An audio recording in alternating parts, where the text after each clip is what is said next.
Allez, j'espère qu'on va démarrer. Tout d'abord, nous saluons toute l'Assemblée, la grande famille Hikma, Hikma Bourguiba et Hikma Ba. La seule tache noire que j'ai vue, moi, personnellement, c'est le fait de les avoir de manière séparée. Je ne sais pas si ton Abdallah a fait ce même constat. C'est la grande famille Hikma. J'aimerais bien que ça soit carrément mélangé du point de vue de la manière dont vous allez vous asseoir. Mais si on se met en clan, voilà, étant donné que c'est notre deuxième rencontre, notre deuxième grande rencontre, parce qu'on s'était rencontrés lors de l'examen blanc, tous les élèves, les candidats de Hikma avaient l'occasion de se revoir, ne serait-ce pour une première fois. Vous avez à peu près les mêmes profs, vous avez la même administration, vous avez les mêmes tenues, vous avez la même logique, les mêmes objectifs de l'école. Donc du coup, on espère avoir les mêmes résultats, voire même. Camarade, moi j'ai failli ne pas reconnaître les filles. Sans les tenues, elles sont blanches. Là, vous osez le dire, moi. Voilà, n'oublie pas un peu de Coran. Un garçon ici. Ok. Juste un peu rappeler l'historique de cette activité. Vous savez, la classe de terminale, voire même la classe d'examen, est une classe très difficile, où l'élève a besoin parfois d'être accompagné du point de vue psychologique, mental, tout ce qu'il faut pour qu'à la fin, il puisse avoir toutes ses compétences et toutes ses potentialités afin de réussir d'une manière souhaitée son examen.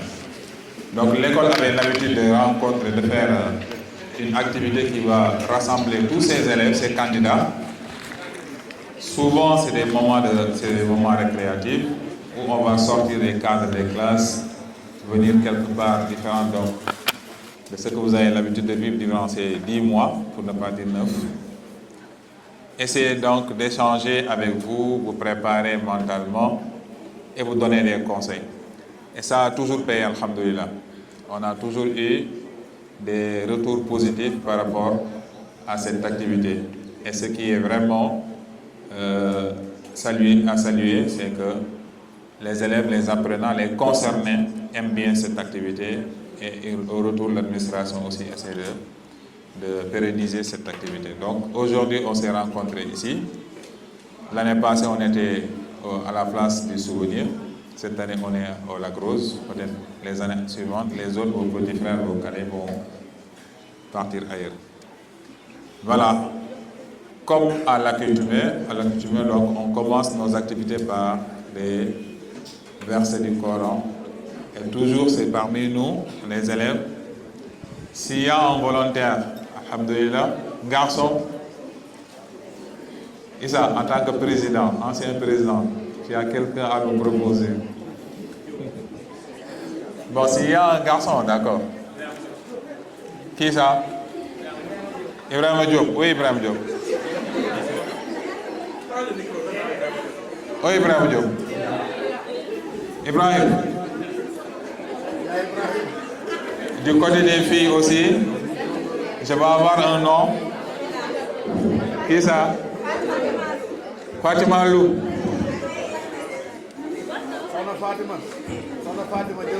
Non, Fatima Lou, elle fera vraiment le trait d'union entre les deux Bourguiba. Voilà, elle était là-bas à Hikma Bourguiba, là-bas, Hikma Ba, et cette année, elle est à Bourguiba. Donc après, Fatima va lire pour nous quelques versets. Allez, Ibrahim, on t'écoute.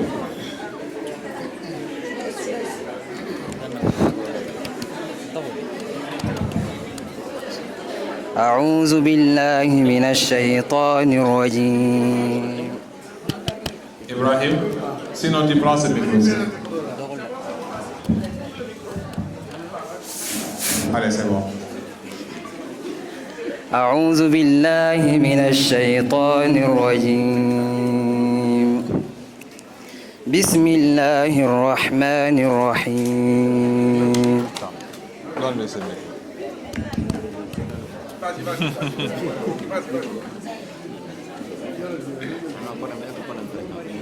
Certainement, il y a la distance. أعوذ بالله من الشيطان الرجيم بسم الله الرحمن الرحيم إن للمتقين مفازا حدائق وأعنابا وكواعب أترابا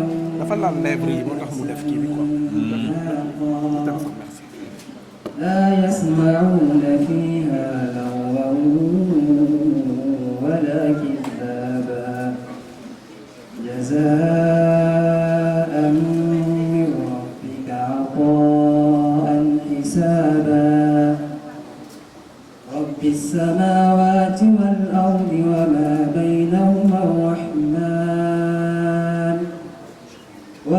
بينهما الرحمن لا يملكون منه خطابا يوم يقوم الروح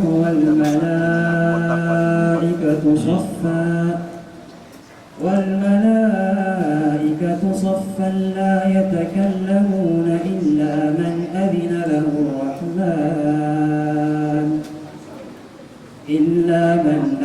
له الرحمن وقال صوابا ذلك اليوم الحق فمن شاء اتخذ إلى ربه مآبا إنا أنذرناكم عذابا قريبا يوم ينظر المرء ما قدمت يداه ويقول الكافر يا ليتني كنت ترابا ما شاء الله. Takbir.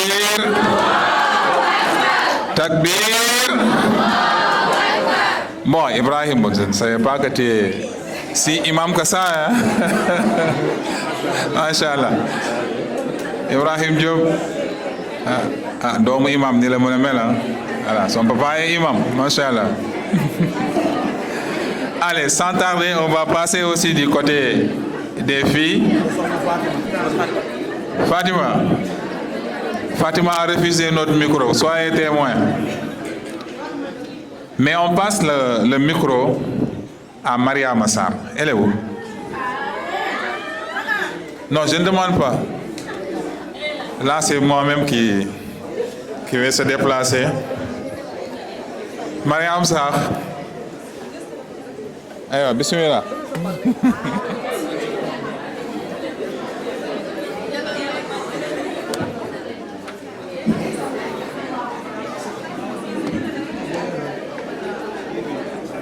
Mariam, bismillah. L'information nous vient d'en haut. Voilà, donc, on ne savait même pas ce qui se passe, mais on nous a demandé, Mariam Sarr doit prendre le micro. Ayo, bismillah, on l'écoute. Elle demande plus de.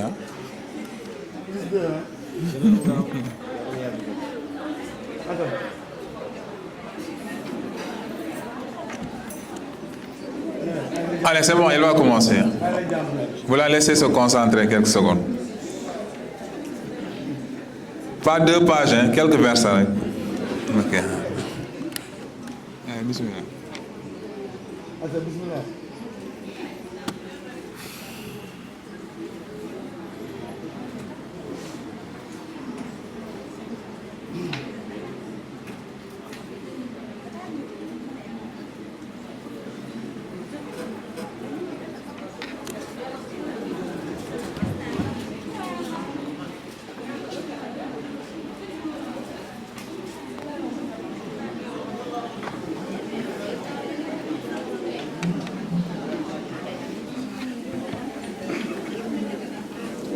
Mariam, il n'y a que toi qui nous retiens ici. Hein.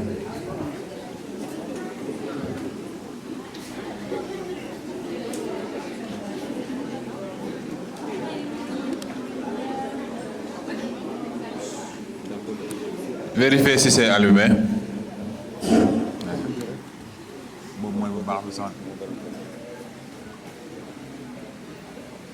Bismillahirrahmanirrahim.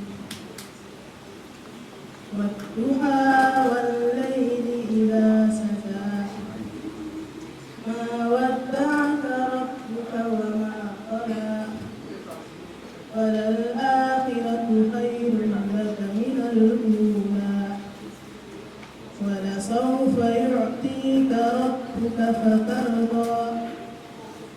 Alam yajidka yatiman fa'awa wa wajadaka dhallan fahada wa wajadaka 'ailan fa'aghna fa amma al-yatima fala taqhar wa amma as-sa'ila fala tanhar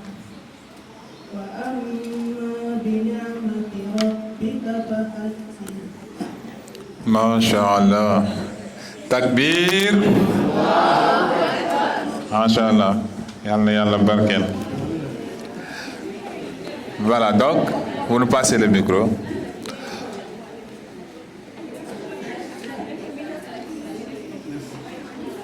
Maintenant, on va passer à l'activité proprement dite avec nos invités.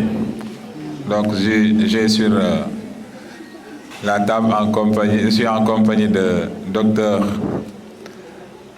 Diaw, qui est professeur de philosophie et en même temps enseignant à l'université, aussi imam des philosophes, d'après le titre qu'on m'a informé, mais avec monsieur Si aussi, doyen Si, professeur de philosophie aussi.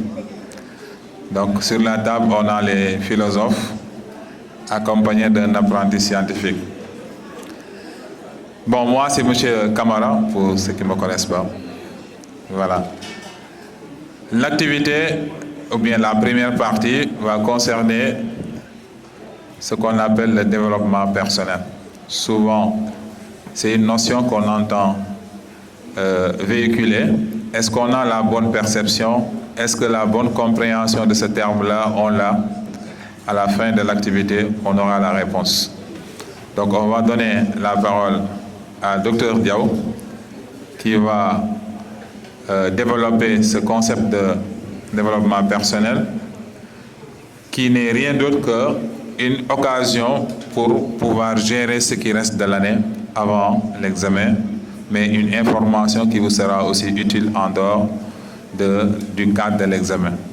Voilà, donc s'il développe, vous aurez plus d'informations et espérons que ça va vous trouver carrément bien présent mentalement et psychologiquement, et c'est ça qu'on vous souhaite. Monsieur Diaw, vous avez la parole. Donc tout ça, c'est pour une heure. Hein?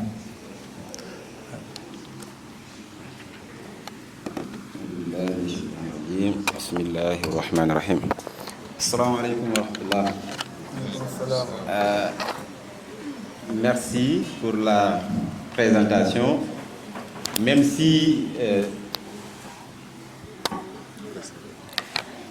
je sais que mon imama, comme on veut me l'appeler, ici, je ne pense pas que cela puisse être opératoire, hein, compte tenu de ce que je viens d'entendre et tout cela, l'institution. Mais en tout cas, c'est un plaisir pour moi de participer à cette activité importante consacrée à la préparation psychologique ou la préparation mentale pour faire le bac ou encore simplement un examen. Je voudrais remercier les organisateurs et remercier en particulier Dr Tako Soumaré, Madame Silla, pour m'avoir associé à cette activité, pour la confiance placée en moi. Et signifier effectivement que c'est une activité importante et je pense qu'il est nécessaire d'avoir ce type d'activité quand on est à l'approche des examens. Il y a une préparation qui a été faite, on va y revenir tout à l'heure. Mais il y a une autre préparation importante, aussi importante que la première, qui est justement cette préparation psychologique. On parle de développement personnel, certainement. Comment faire pour être au top mentalement le jour de l'examen?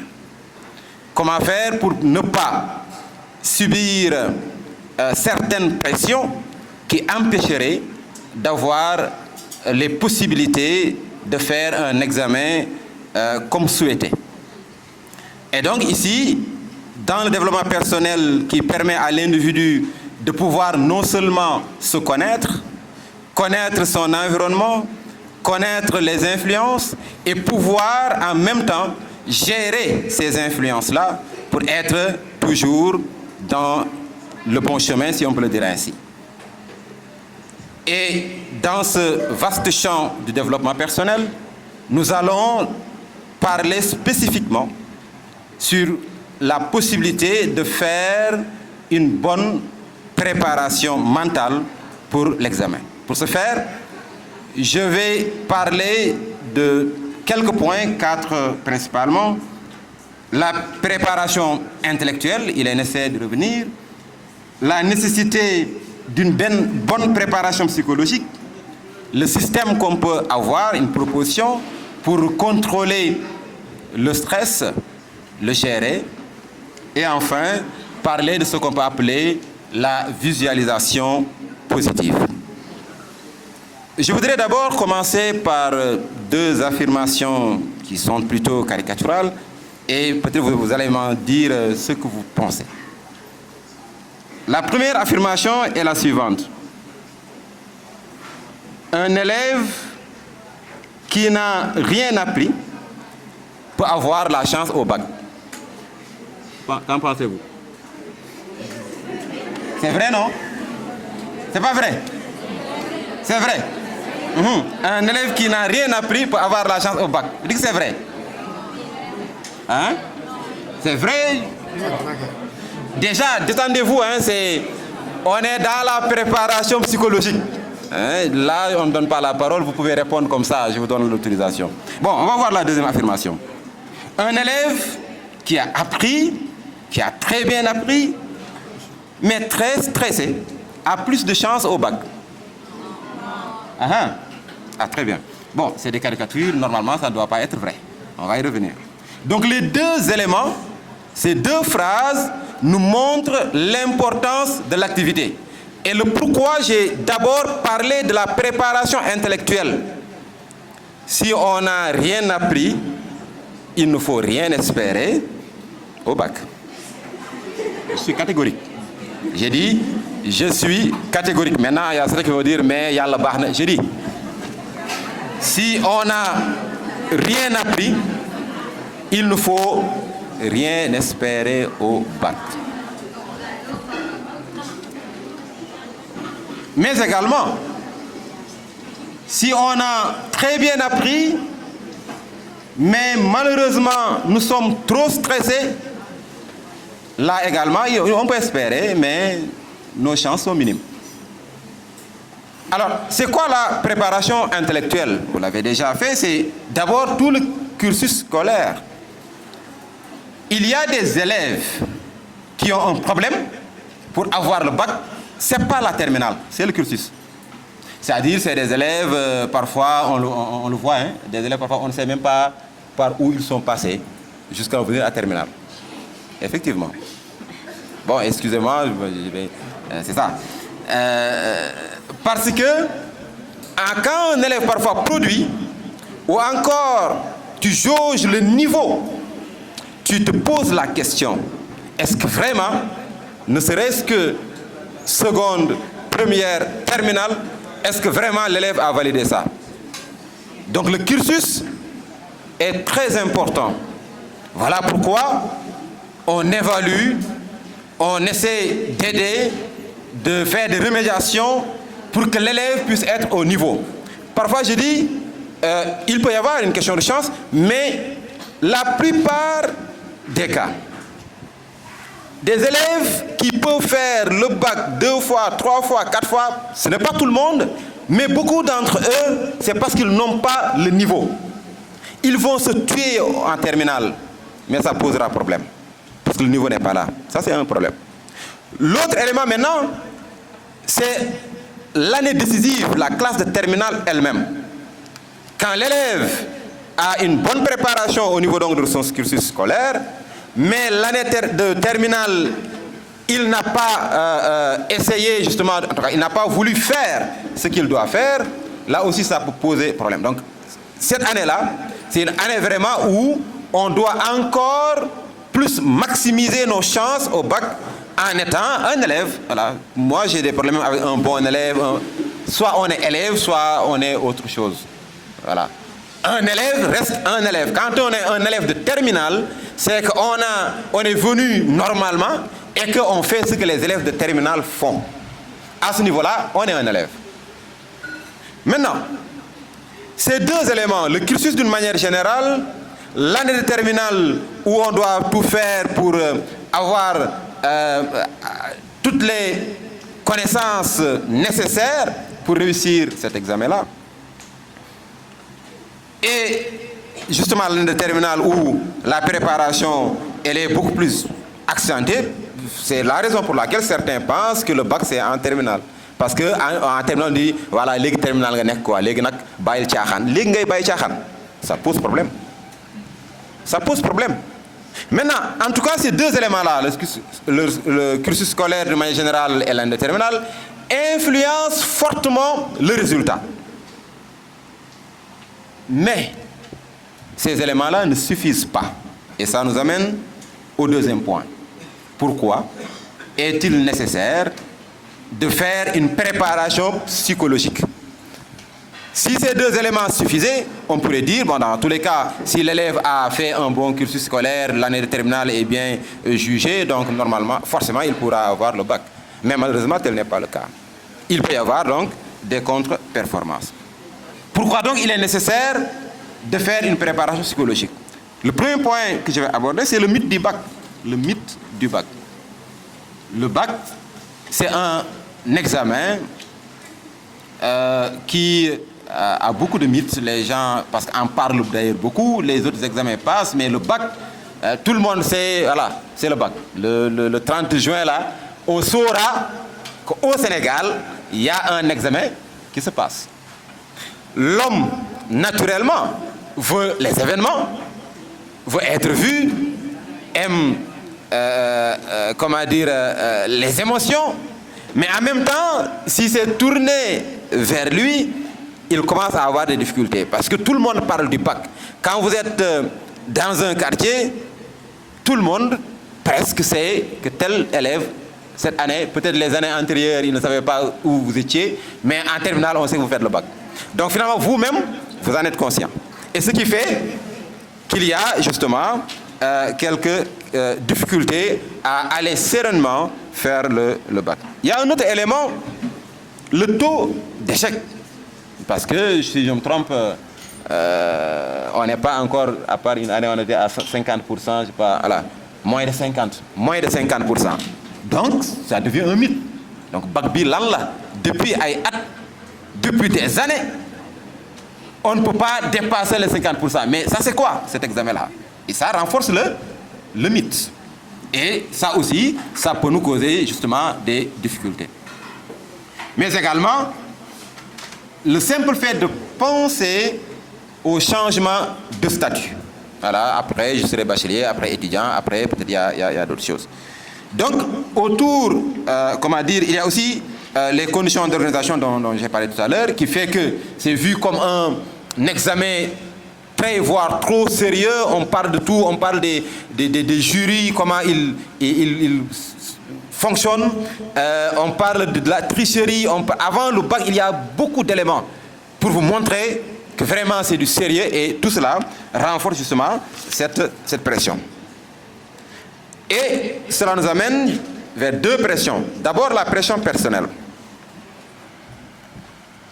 On est élève, surtout si on a vraiment un objectif clair et tout, arriver à un moment donné, par rapport à tout ce que je viens de dire, on a une pression parce que déjà on a fait beaucoup de sacrifices, mais après on commence à imaginer, bon vraiment tout ce que j'ai fait, tout mon cursus là, un seul jour ou quelques 3-4 jours, je perds tout.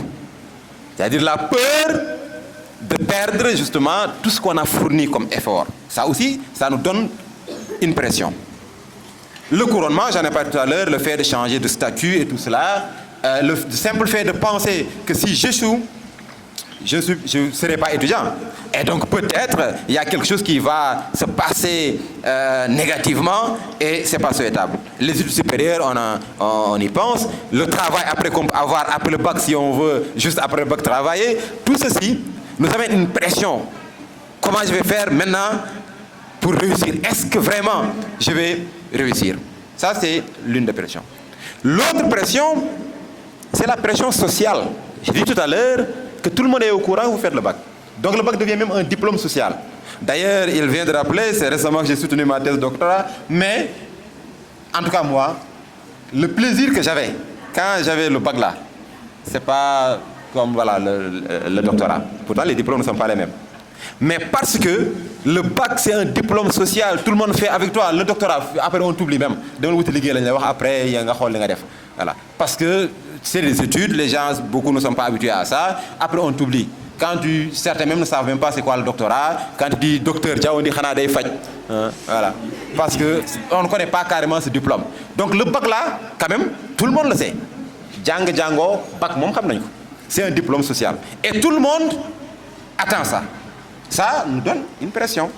Donc, et puisque c'est un diplôme social, on a peur de décevoir les parents, les profs, l'école, et tout cela, ça nous met une pression énorme. Tout ce que les profs ont fait, vous avez une magnifique école, il faut applaudir pour ça. J'ai peur de dire l'institution, mais bon, maison de la sagesse. Donc, compte tenu de tout ce que vous pensez de votre école, vous dites non, je ne dois pas décevoir. Si je n'ai pas le bac, comment je vais regarder mon prof? Comment je vais regarder le directeur? Comment je vais regarder les parents? Et ça nous met une pression. Mais également, le jugement des autres. Le jugement des autres. Beaucoup se croient, je dis bien beaucoup d'ailleurs, se croient avoir beaucoup d'ennemis. Voilà. Donc, si on a bac, et ça, c'est un problème. Donc, le jugement, et puis les jugements négatifs, on ne pense qu'au jugement négatif, ça on va y revenir.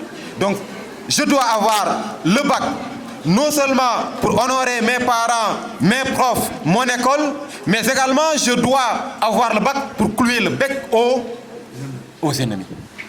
Et ça également, ça nous donne une pression.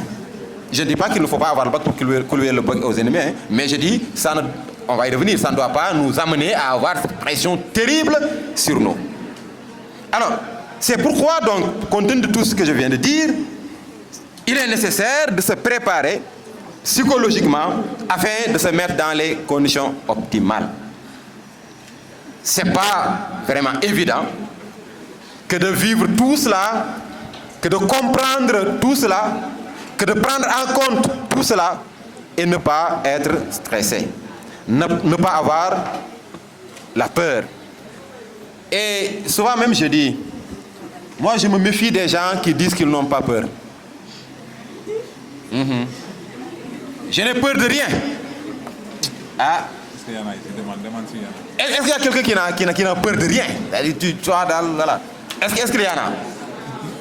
Quelqu'un qui n'a peur de rien. Parce que les gens, attention à ce que les gens disent. Parfois quelqu'un ne dit, j'ai pas peur, alors quand il rentre à la maison, il pense à même ce qu'il a dit, il tremble. J'ai pas dit, il passe au bac. Il vous a dit tout à l'heure, non, man, le bac, non, tout à l'heure, et puis, le simple fait d'avoir dit ça, il tremble. Parce que finalement, il se dit, maintenant, puisque j'ai dit ça, maintenant, il me faut ça. Et une autre pression. Ce n'est pas un problème du tout dans le développement personnel de se fixer des objectifs, de dire à haute voix que je vais faire ça, ce n'est pas un problème. Mais c'est la conception derrière qui peut poser problème. Alors, maintenant, comment faire pour pouvoir surmonter tout cela? D'ailleurs, j'ai dit un système pour contrôler la peur et gérer le stress. Je n'ai pas dit système pour effacer la peur, pour éliminer la peur. Je n'ai pas dit ça. J'ai dit contrôler la peur et gérer le stress.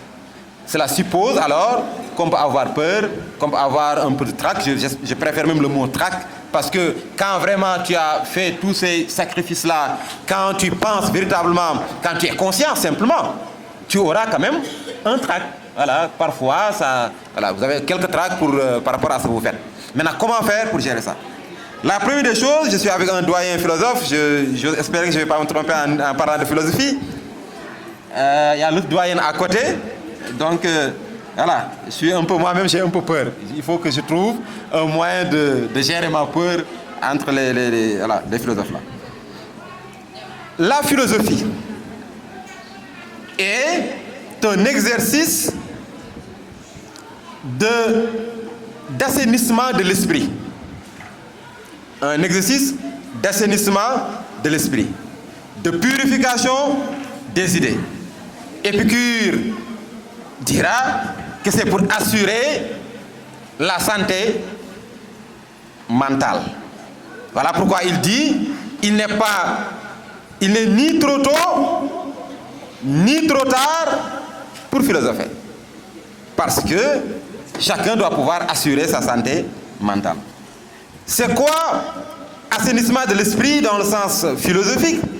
C'est se libérer des opinions, se libérer des préjugés, se libérer des fausses évidences, bref, se libérer de l'ignorance, tout ce qui encombre l'esprit, pour aller vers la connaissance, pour aller vers la vérité. Cela signifie quoi ici, par rapport à notre préparation mentale? Nous devons nous libérer en se préparant au bac. Nous devons nous libérer de ce qu'on peut appeler en développement personnel les pensées négatives, les facteurs bloquants, les pensées négatives. Et l'une des pensées négatives, c'est déjà notre préjugé sur les matières. Je sais que beaucoup d'élèves, avant de faire la terminale, ils ont dit philosophie, voilà. C'est difficile. Et certains vont vous dire que c'est une matière difficile, aléatoire. Tu auras tout dit, mais le prof va penser autre chose, va te donner 3. Et que finalement, tu as des problèmes.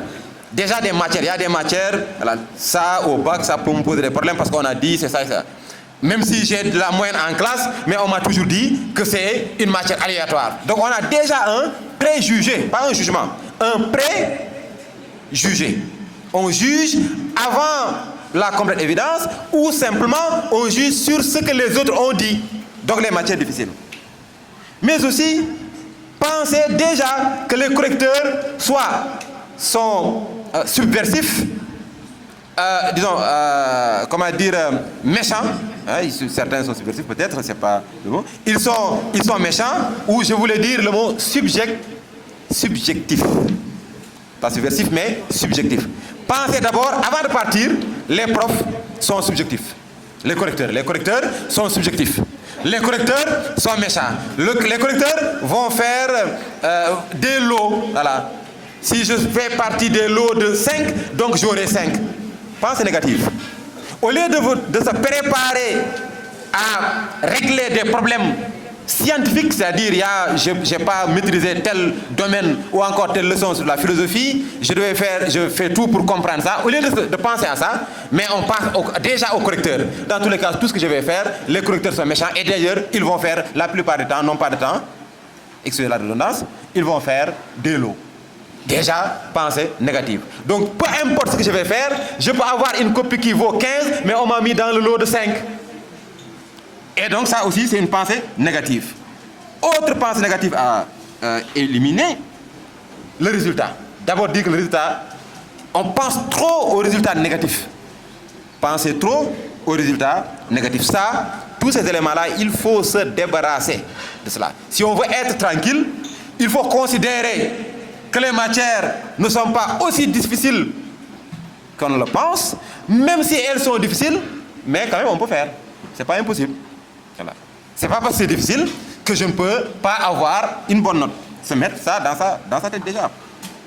Considérer que le correcteur est là pour m'aider à avoir le bac et non pour m'éliminer. C'est vrai ou pas, vous pensez à ça. C'est mieux que de penser que les profs sont méchants, que les correcteurs vont faire de l'eau. Tout cela, ça vous fatigue parce que vous ne connaissez pas. Puisque vous ne connaissez pas, il ne faut pas vous aventurer justement dans ça c'est du tâtonnement. Et si on veut se libérer de tout cela, c'est pour simplement ne pas diaboliser le bac. Ne pas diaboliser le bac. Considérez que c'est un examen. Vous avez fait des compositions, vous avez fait des devoirs. Dans tous les cas, on va vous donner des sujets. Composition, on vous a donné 2 sujets de dissertation, 1 sujet de commentaire en philosophie. Au bac, on va vous donner 2 sujets de dissertation et 1 sujet de commentaire. Les 4 domaines-là, on ne va pas sortir de ça. Donc, considérez le bac comme étant simplement, et d'ailleurs c'est ça, un examen. Il ne faut pas diaboliser, compte tenu de tout ce qu'on a dit du bac, compte tenu du taux d'échec, compte tenu de tout ce que vous avez entendu et vu, que finalement, ce n'est pas faisable. Donc ça, c'est justement un problème. Donc ça, c'est des choses à éliminer d'abord. On ne peut pas avancer avec des pensées limitantes. On ne peut pas avancer avec des pensées négatives. Ça nous bloque, ça nous empêche de réviser, ça nous empêche de nous concentrer. Donc ça, justement, il faudra éliminer cela. Maintenant, même si on veut aller vers l'avenir proche, le bac, pour moi, on ne doit pas sortir de ces cadres parce que c'est seulement ça, soit on est croyant, soit on est athée. Mais dans les deux cas, on peut ne pas être stressé. Si on est croyant et on considère que Dieu a tout décidé à l'avance, mais pourquoi se fatiguer? C'est-à-dire à chercher à voir si Dieu a décidé tout à l'avance, ou Dieu dans sa science connaît tout déjà. À ce niveau-là, pourquoi penser au lot si Dieu a planifié, si Dieu a programmé, si Dieu a fait tout cela et que vous le savez et vous y croyez, mais pourquoi penser donc au correcteur? Faites ce que vous avez à faire d'abord. Donc ça, c'est un élément qui peut aider le croyant à ne pas penser forcément au résultat. J'ai dit tout à l'heure, il ne faut pas penser au résultat négatif. Si c'est l'athée aussi qui pense qu'il construit, c'est-à-dire il efface l'histoire de destin, même si c'est discutable, on construit l'avenir à partir des faits qu'on pose. À ce niveau-là, ou des actes justement qu'on compose, à ce niveau, on n'a pas aussi à se stresser. Parce que dans tous les cas, si nous considérons que le résultat dépend de ce que nous faisons, on n'a pas à regarder le résultat. Il faut regarder le processus alors. Même si on est dans une perspective stoïcienne, certaines choses d'ailleurs ne dépendent pas de nous. Et dans notre cas, le résultat ne dépend pas de nous. Ce qui dépend de nous, c'est l'apprentissage. Ce qui dépend de nous, c'est faire tout ce qu'on a à faire. Mais le résultat, ça ne dépend pas de nous. Et à ce niveau-là, on ne peut pas justement essayer de les contrôler. Les stoïciens disent il faudra faire la part des choses entre ce qui dépend de nous et ce qui ne dépend pas de nous. Ce qui dépend de nous, on essaiera de les contrôler, on cherchera à les contrôler, à y travailler. Ce qui ne dépend pas de nous, on essaie de les comprendre. Ils n'ont pas dit forcément il faut accepter de manière. Ah oui, mais essayer de les comprendre même par la raison. La conséquence, c'est quoi? Ne pas se focaliser sur le résultat, l'échec ou la réussite. Je n'ai pas dit il ne faut pas regarder ça. Parce que quelqu'un qui ne regarde pas, qui ne sait pas, qui dit que dans tous les cas, ce n'est pas mon problème, ça aussi c'est un autre problème. C'est-à-dire, il faudra penser effectivement d'une certaine manière au résultat, parce que si tu ne fais pas ça, tu peux échouer. Si tu fais ça, tu peux réussir. Donc à partir de ce moment-là, ne pas se focaliser. Se focaliser, c'est faire une fixation sur le résultat. Ce sera négatif, par exemple. Donc, ce qu'il faut faire, c'est faire ce qu'on a à faire, c'est-à-dire bien apprendre, et finalement, faire confiance au maître de l'univers.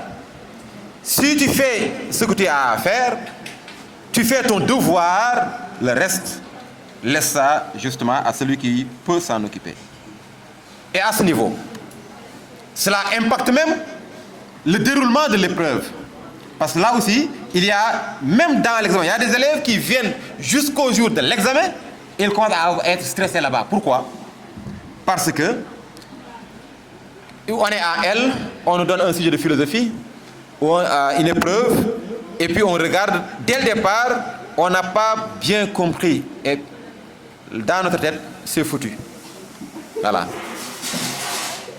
Vous commencez, ça semble difficile. Je dis bien, ça semble difficile. Et c'est foutu. Celui-là, il pouvait ne pas être stressé jusqu'à cette heure, et finalement, il commence à être stressé parce qu'il pense que c'est foutu. Mais, même si au départ, ça ne nous dit rien, mais si on réfléchit, on peut s'en sortir. Même si on ne s'en sort pas carrément, les autres matières, parce que le bac aussi c'est un tout. C'est un tout. Mais se focaliser sur ça, sur une difficulté, ça peut poser des problèmes. L'autre élément, éviter d'être déstabilisé par un candidat qui écrit beaucoup et vite. Parce que, d'ailleurs, cette année même, j'ai un élève, je l'ai vu, aujourd'hui c'est quoi? On est jeudi. On est mercredi. Donc c'est hier. C'est seulement hier que je lui disais, ngir yalla so démé défal ndank. C'est son problème. Il vient, il commence à écrire. C'est bon, c'est pas bon, il commence à écrire. Mais ça c'est pas bon. Maintenant, parfois, il y a des élèves, quand ils sont là, par exemple, 10 minutes, 15 minutes, 20 minutes, 30, 40, eux, ils n'avancent pas trop, mais ils voient quelqu'un qui a déjà rempli 2 pages. Oui, ça m'a dit, alors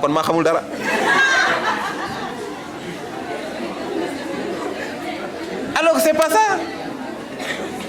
Lui, qui vous a dit qu'il est en train d'écrire des bêtises? Qui vous a dit ça? Donc, on ne doit pas être notre seul baromètre, c'est le temps. Contrôler le temps. Et votre montre, contrôler le temps. Pour pouvoir, être prêt à temps et pouvoir se relire. Mais les autres là, chacun est venu chercher son bac. Il y a des élèves qui ont bac. De 2 manières. L'exemple que je viens de prendre, mais il y a d'autres qui viennent sans gagne, sans perte, de tricher, de téléphone, c'est lié aussi. Ils fonctionnent comme ça. Il y a des élèves qui fonctionnent comme ça. Djanguma won suma ñëwé damay lijeenti mëna la sax di la wak ba bëgg la déstabiliser day am. Mais tout ça, ça doit pas vous déconcentrer parce que ça fait partie, parce qu'il faut se préparer à ça. C'est possible. Vous pouvez être avec quelqu'un qui va vous dire à tout moment joxmali on va chercher certains peuvent vous perturber comme ça, mais souvenez-vous, si tel est le cas, que Diao avait dit que dans tous les cas, il faut le laisser là-bas. Moi, je continue à me concentrer. Autre élément, éviter d'être influencé par les candidats qui sortent tôt. 8h, 10h, les gens sont dehors. Tu avais 4 heures de temps de philo, 10h, une fois, une élève m'a appelé à vers 11h moins. J'ai dit, c'est grave. Parce que ça signifie qu'elle a non seulement terminé, mais elle est sortie du centre jusqu'à pouvoir prendre son téléphone et m'appeler. Et parfois, il y a des élèves, quand d'autres candidats commencent à sortir, ils commencent à être perturbés. Tout ça, je dis bien, vous ne faites pas une course avec les autres, faites course avec la montre, travaillez avec ça et ne vous laissez pas influencer par les autres. Donc voilà donc des éléments qu'on peut avoir pour essayer de se préparer sur le plan psychologique. Maintenant, je vais terminer sur la visualisation positive, c'est-à-dire une programmation mentale. C'est quoi la visualisation positive? C'est de se mettre dans la peau de celui que vous voulez être le jour du bac et après, ce que vous voulez avoir. À la veille du bac, nous y sommes déjà. À la veille du bac, il faut avoir ce qu'on appelle, faire à chaque fois se dire des choses positives, les affirmations positives. C'est important, les affirmations positives. Demain, le jour du bac, ce sera mon jour. Je vais m'en sortir, peu importe les difficultés, je vais m'en sortir. Je suis capable d'avoir le bac avec la mention.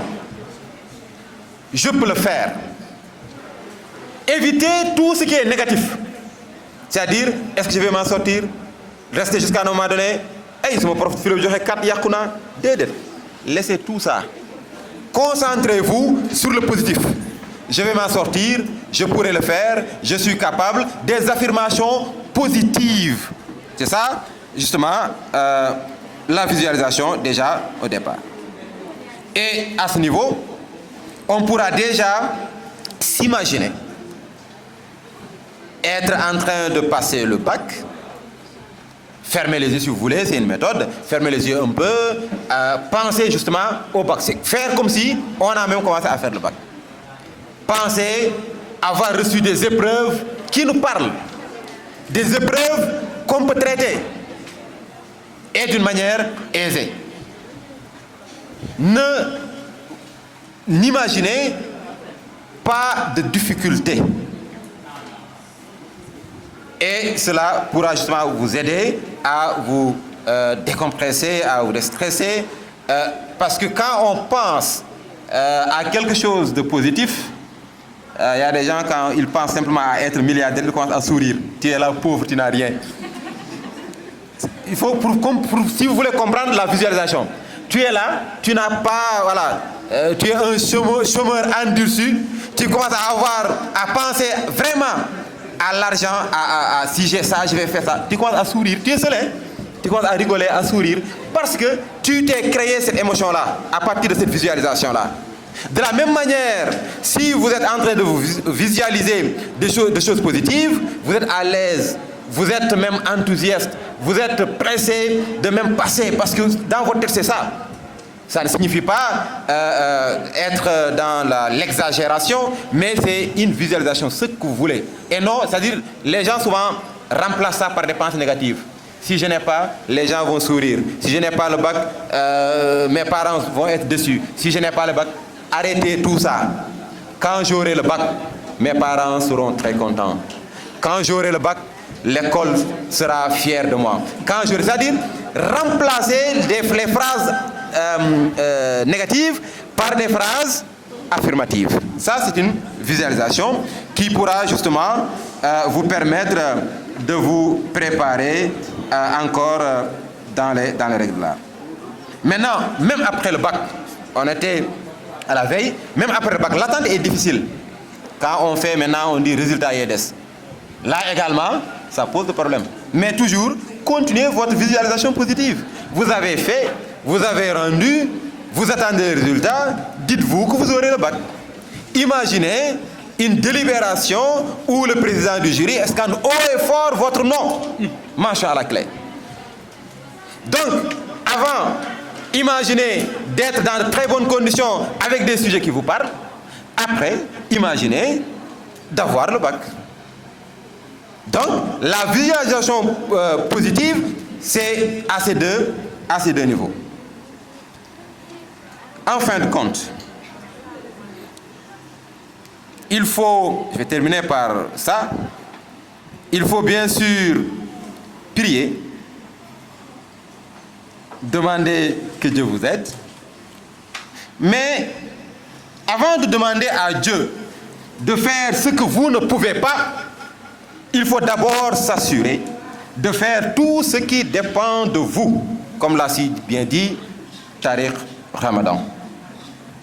Avant de demander à Dieu de faire ce que vous ne pouvez pas, vous n'avez pas de contrôle sur les résultats et sur tout ce qui va se passer. Peut-être quand vous priez à Dieu, quand vous priez Dieu, alors que vous avez déjà fait une bonne dissertation, peut-être Dieu va faire de telle sorte que le correcteur soit objectif avec vous. Et si tu dois avoir 15, il va avoir 15. Mais c'est parce que tu as déjà fait ce que tu devais faire. Parce que là, tu n'as aucune influence. Dieu peut avoir une influence sur le correcteur pour qu'il soit objectif. Mais si vous ne faites pas ce qui permettra au correcteur, s'il est objectif, de vous donner 15, qu'est-ce que Dieu va faire? On dit, l'homme propose, Dieu dispose. Mais vous ne proposez rien, vous voulez que Dieu dispose. Il faut qu'on soit sérieux. Voilà pourquoi je crois véritablement à ça. Quand j'ai entendu ça de Tariq Ramadan, ça m'a vraiment plu. Avant de demander à Dieu de faire ce qu'on ne peut pas, il faut s'assurer de faire tout ce qui dépend de nous. D'où la nécessité véritablement de toute cette préparation dont je viens donc de parler. Voilà donc ce que je voulais partager en attendant vos questions, si possible. Merci. Merci, monsieur le directeur Ivan Diop, pour cette exposition. Donc, je pense qu'on l'a bien écouté. Évidemment, il y a des points qui demanderont d'être encore plus éclairés. Là où il précise qu'il faut beaucoup prier. Moi, je dirais que le candidat, par essence, est un bon croyant. Souvent, parfois, vous entendez les élèves entre eux se taquiner pour la prière. Alors, on arrête de commencer public. C'est la terminale, on y a les ailleurs. Mais en tout cas, la prière, vraiment, comme il l'a dit, ça trouve vous avez fait le minimum que vous devez faire. Donc, s'il y a des questions, on va vous donner la parole, vous allez poser vos questions. S'il y a des suggestions, après on va donner aussi la parole à nos invités, certains de nos encadreurs aussi. Et on aimerait d'abord avoir vos réactions d'abord, avant de passer la parole à Joël et à M. Sall. Le micro est là disponible. Si vous avez quelques questions par rapport à l'exposé. Ou bien c'est très clair. Très clair. Et moi j'ai vu, je connais des élèves qui lorsqu'ils voient d'autres sortir, automatiquement ils sont perturbés. Et ces élèves-là, est-ce que ce sentiment, on l'a géré? Et ça l'examen, si on voit Issa sortir, on voit l'autre sortir, est-ce que ça ne pousse pas à vouloir quitter la salle? De voir de 4 heures de temps, on fait ça en 1h30 minutes. SVT, 4 heures de temps. En 2 heures, vous voulez rendre la copie. C'est bizarre. D'abord, allez-y. Un micro. Ouais, micro, où? On va voir qui va être à 6.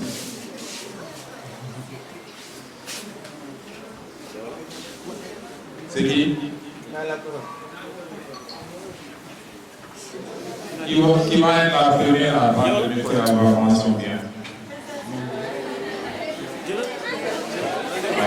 La dimension bien, c'est personne derrière. Alors, on commence par les mentions bien avant de parler des autres. Allez, qui va être notre mention très bien? Donnez le micro à celle ou celui qui va avoir mention très bien. Ah, si, sinon, ça dit. Allez, je te présente.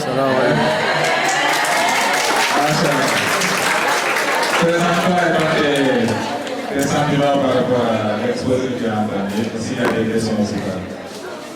Salam alaikum. Oui, je me nomme Mohamed Bal. Allez, vérifie que c'est ça lui-même. C'est lui-même. Je ne sais pas. C'est pas la distance. Approche-toi un peu aussi.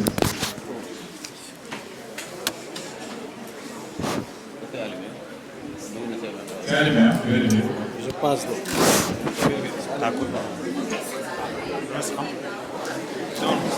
Allez, passe maintenant.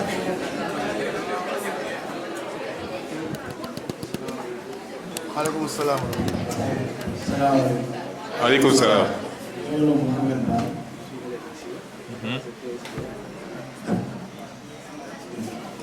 Allez, Valve, hein? Posez une question. Allez-y. Tout à l'heure, le professeur Diop a été présenté comme quelqu'un qui a été présenté comme état le minimum, ma question est que s'il ne trouve pas un contradictoire la religion et la philosophie. En tant qu'imam,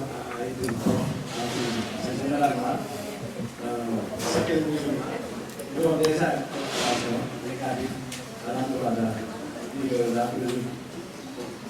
C'est quelque chose qui peut faire sortir un bon musulman de sa religion. C'est ça. Ta question. Allez, merci. Je pense que la question peut être beaucoup plus élargie, Madame Silla. Il y a Seïda qui va être prof de philo aussi. Hein? Allez, s'il y a d'autres interpellations, on regroupe tout, ensuite il va répondre une seule. Sinon, on vous laisse répondre. Peut-être ça pourra ouvrir le débat après.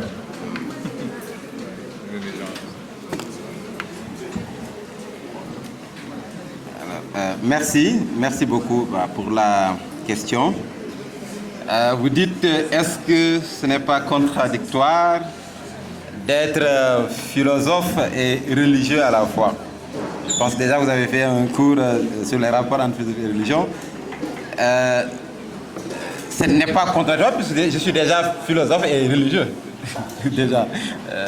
Le fait, c'est que vous voyez déjà des philosophes qui sont des religieux et qui continuent à être religieux. Et d'ailleurs, je précise ça, dans l'histoire de la philosophie,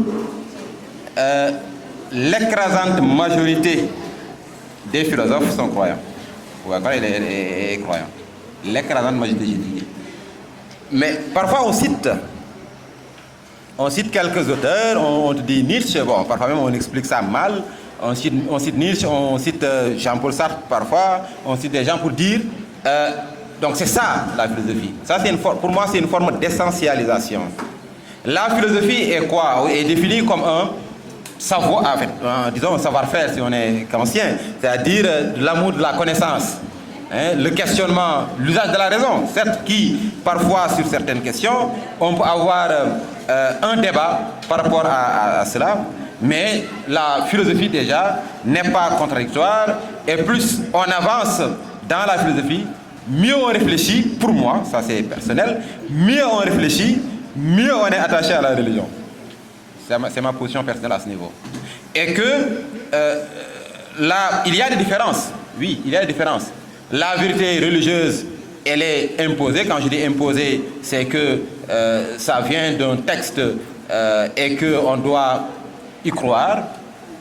La vérité philosophique, puisque c'est d'ordre humain, elle est beaucoup plus ouverte à ce niveau. Et maintenant, la critique philosophique, le questionnement, si les gens ont des réticences, c'est par rapport au questionnement. On doit questionner quoi?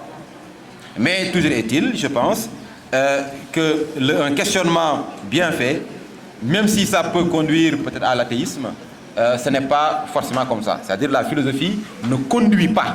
La philosophie ne conduit pas forcément à l'athéisme. Et beaucoup d'athées ne sont même pas des philosophes en réalité. Donc voilà un peu, je ne sais pas si vous êtes satisfait par rapport à ça. Voilà, comme il l'a dit, je viens de préciser ça en chemin. Je dis souvent, moi je ne cache pas ça, je dis souvent à mes élèves, dans tous les cas, moi je suis musulman d'abord, et puis je suis philosophe. Et ça c'est très clair. Bon, maintenant, est-ce qu'il y a des gens qui vont sortir? Mais il y a des gens qui ne sont pas philosophes, mais qui sont sortis. Je dis des gens qui ne connaissent même pas peut-être la philosophie, mais qui sont sortis. Nous tubbi, fait que des fois une philosophie tubbi. Changer complètement. Je ne dis pas rester là à faire. Changer complètement. Alors qu'ils ne sont même pas des philosophes. Donc, c'est pas lié. C'est-à-dire, je ne veux pas que cela soit une essentialisation. C'est-à-dire, quand vous faites la philosophie, donc vous êtes en chemin. Je venais de dire tout à l'heure en venant, quand j'ai dit à mon père, après le bac, on m'a orienté en philosophie, il ne m'a rien dit, mais son intuition m'a montré qu'il était très réticent. Est-ce que ça m'a donné du démi? Parce que c'est la conception. Mais bon, heureusement qu'on est toujours là. Merci, Dr. pour cette précision. Donc, spontanément, on va passer la parole à Brian ici. Il faut 10 minutes pour donner ses impressions, ses conseils, et surtout en l'honneur de la philosophie.